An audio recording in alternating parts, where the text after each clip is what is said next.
Is that really how you feel? Yeah, that's right. Honestly, I couldn't care less about the kids. Why did we even have so many kids? They were unnecessary. Husband casually saying such things in front of the kids. As a person, and as a parent, I can never forgive that. Thanks to my husband's remarks, I understood that he really didn't care about the kids and me. I couldn't bear it anymore and said, "Let's just get divorced. I can't take it anymore." He didn't seem particularly surprised and instead replied confidently, Fine, but you'll take care of the 3 kids, okay? I'll take the house for compensation. "My name is Caitlin Thorne, a 35-year-old housewife. During college, I met Dan in the same class and fell in love, eventually getting married after a long courtship. During our courtship, he always seemed to prioritize me. I never asked for special treatment, but he treated me well, and I happily accepted his care. And when he proposed, he said this: I'll make you the happiest in the world. I love you. So please marry me." Out of love for him, I gladly accepted his proposal. I was excited about the future we would build together. He wanted many children and a nice house, and I agreed to that dream too. But despite encouraging each other to work hard together after marriage, my husband's attitude seemed to become cold. Whether the married life he imagined was different or his feelings towards me changed, I couldn't figure out the reason, but since there were no major problems in our married life, I left it as it was. I hoped that my husband would become kind again as he was during our courtship. A few months later, I gave birth to twins. A girl and a boy. I knew I was having twins during pregnancy, but I was still overjoyed when they arrived. And I also felt a sense of responsibility and nervousness about raising them both at once. "I'll do my best at parenting with you," I said, hoping my husband would respond kindly. But his reaction seemed somewhat cold. "Look how cute they are. Why don't you hold one too?"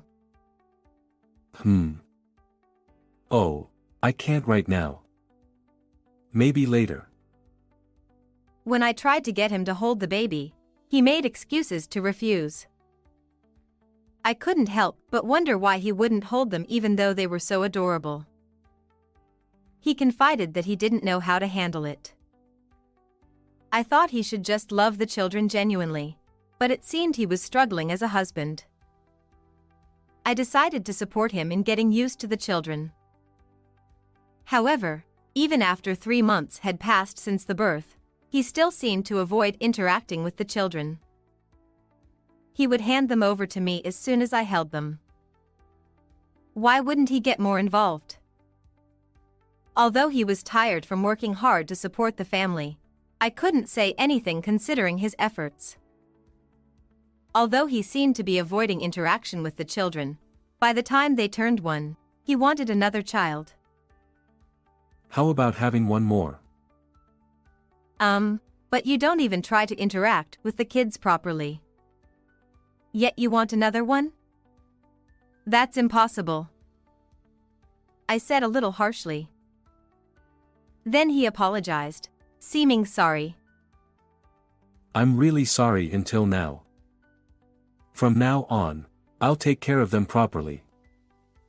I'll work hard not only at work but also at parenting, so please.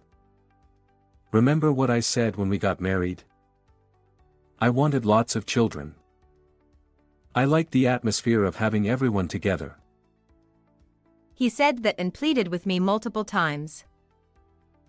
Eventually, I gave in and agreed to have another child. But I also warned him. If you put it that way, there's no choice, but when children are born, it's important to responsibly raise their lives, right? I understand, of course. If you understand, Then that's fine. Seeing his attitude, I decided to have the child. And smoothly, I became pregnant and had a third child. When I told my husband that I was pregnant, he was very happy. What? Really? I'm so happy it happened so quickly. Thank you. I'll work even harder. Seeing him say that with shining eyes, I felt relieved. And then, a few months later, I safely gave birth to a baby. A cute baby boy was born. But my husband didn't keep his promise and betrayed me. Since the birth of the third child, I tried to get my husband to help with childcare. That was the agreement. However, even when I asked him various things, he refused to help, saying he had never done it before or that it was something a mother should do. Although before the children were born, he said he would do housework and childcare. Hey, can't you at least play with one of the older kids? I can't handle all three of them by myself. Huh. I don't know about that. I'm busy with work. Who do you think is putting food on the table?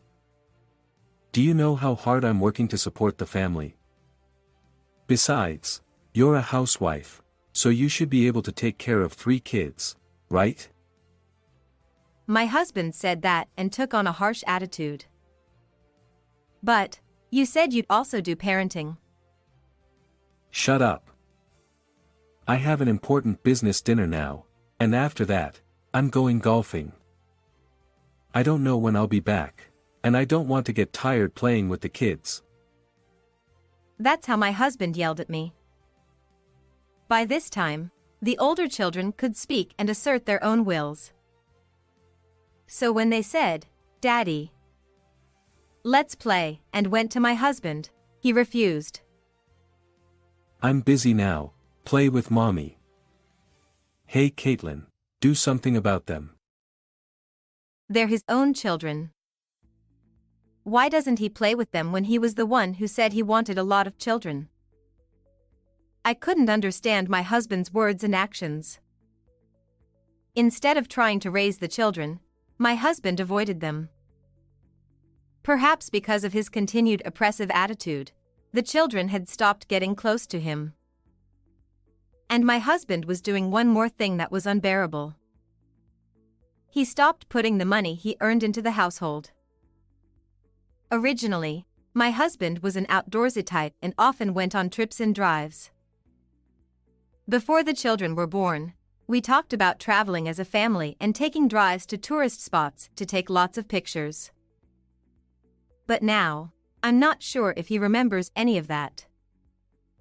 My husband would give me the bare minimum money, saying, "This should be enough for living expenses," and spend all the rest on his hobbies. Hey, could you think a little more about the household budget? If this continues, we won't be able to feed the children properly. Huh. Haven't we managed somehow until now? Don't be so demanding. Besides, you've never had trouble with money, have you? I'm the one earning, so it'll be fine. No matter what I said, my husband wouldn't listen. Certainly, we had managed somehow until now. But that was because I was desperately saving and allocating money for the children's education. Now, I often have only 2 meals when I have some extra food, and usually, I have to get by with just 1 meal. Moreover, we were living in a dilapidated second-hand house that needed repairs urgently. So I bought tools from cheap stores and home centers and repaired them myself. But he didn't seem to notice my efforts. Because he would come home drunk almost every day. My husband would always go to a hostess bar with his juniors after work. Since there were often business cards of girls in his suit, he must have been going to various places. Before I knew it, our family had strayed far from the happy family image we had envisioned at the beginning of our marriage and had become a dark, hellish situation with no conversation. I wondered when it went wrong, which choice was wrong, and if I was at fault. But it seems that my husband is the cause no matter how I think about it. If he would just take the family and the children a little more seriously, the situation would improve. I sigh every time I see the dwindling money and bank balance. From around this time, I began to seriously consider divorce. Even if I stayed with my husband, I couldn't imagine the children growing up healthy. The atmosphere in the house had already become heavy. In this situation, what would happen to the children when they reached adolescence? With such worries, I quietly asked the children about living separately from their father. "Hey, would you be sad if mommy and daddy lived separately?" Then my eldest son and daughter said, "As long as mommy is there, we'll be fine." That was a happy response for me, but there were complex emotions somewhere in my heart. One day, I woke up with a severe headache and couldn't get out of bed.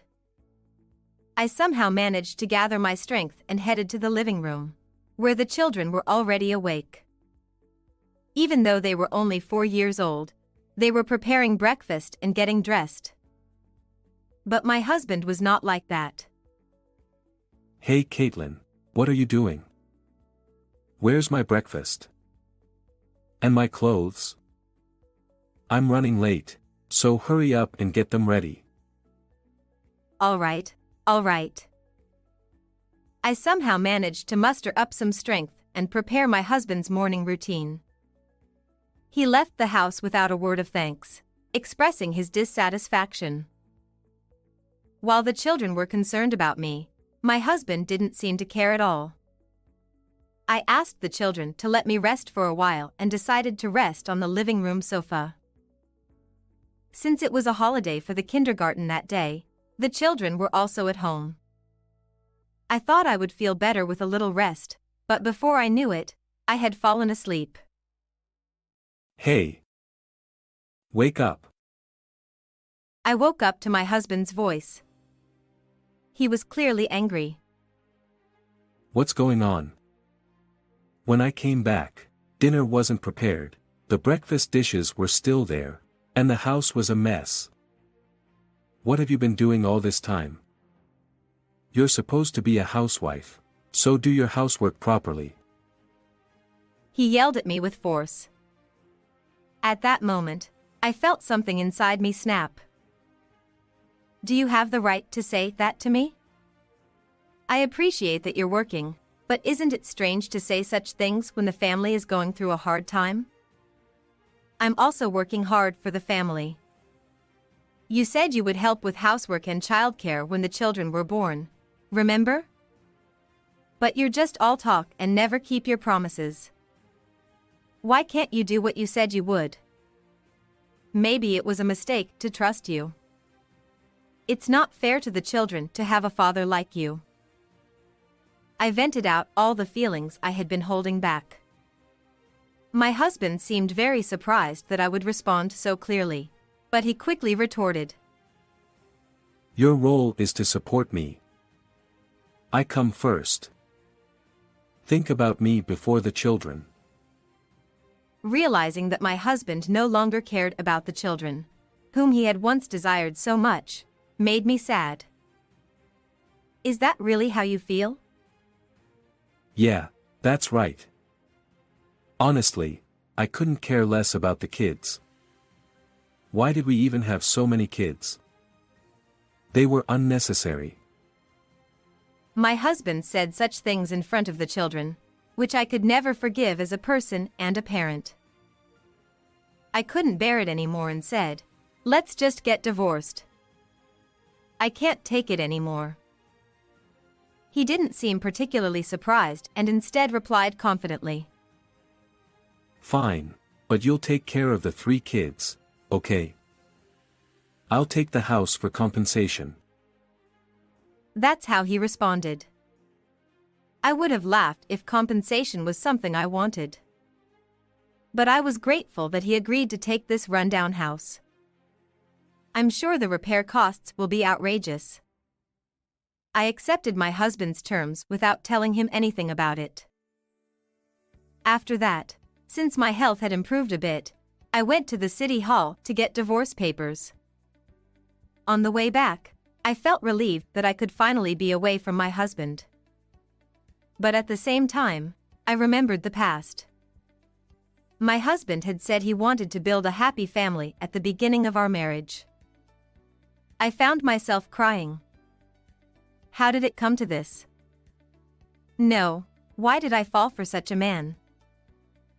At night, when my husband came back from work, I handed him the divorce papers without saying a word. He signed them without any hesitation. So we divorced, but I wasn't worried at all. Because I had been preparing for this for a long time. I had consulted with my sister Hazel about my thoughts on divorce beforehand. My sister had started her own business, and it had been over 5 years since she started her company. It wasn't a big company, but it was profitable. And I was able to use my existing qualifications, so I was entrusted with accounting work after the divorce.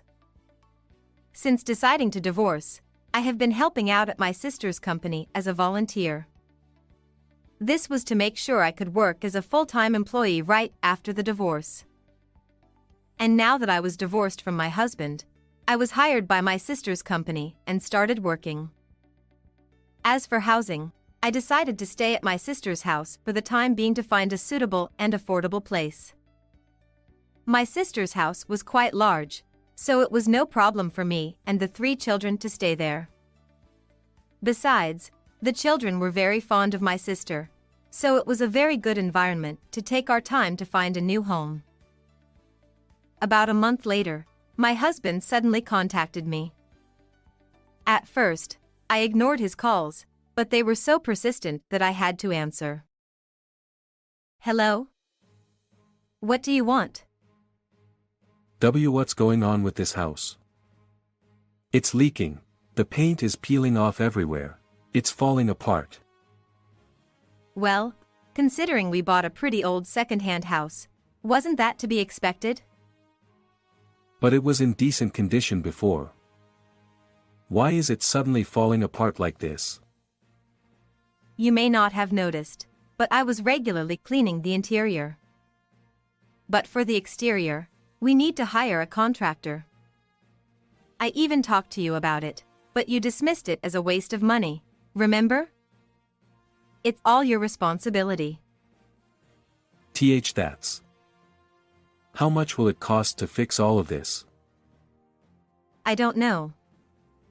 Well, buying a new house might be a better option in terms of cost. But can you afford it? After all, you have to pay child support for 3 kids. It might be tough for you to afford a new house.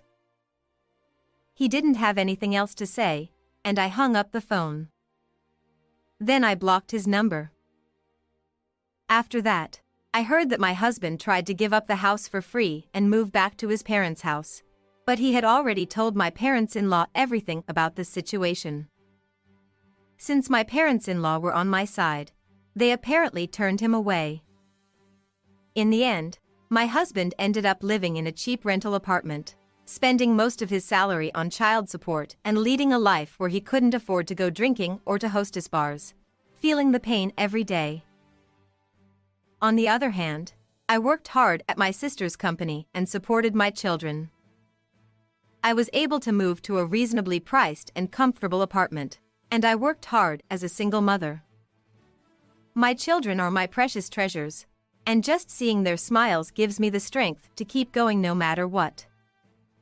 Today too, I put all my energy into working hard to feed my children delicious meals. How did you like this story? Don't forget to subscribe to the channel. See you in the next video.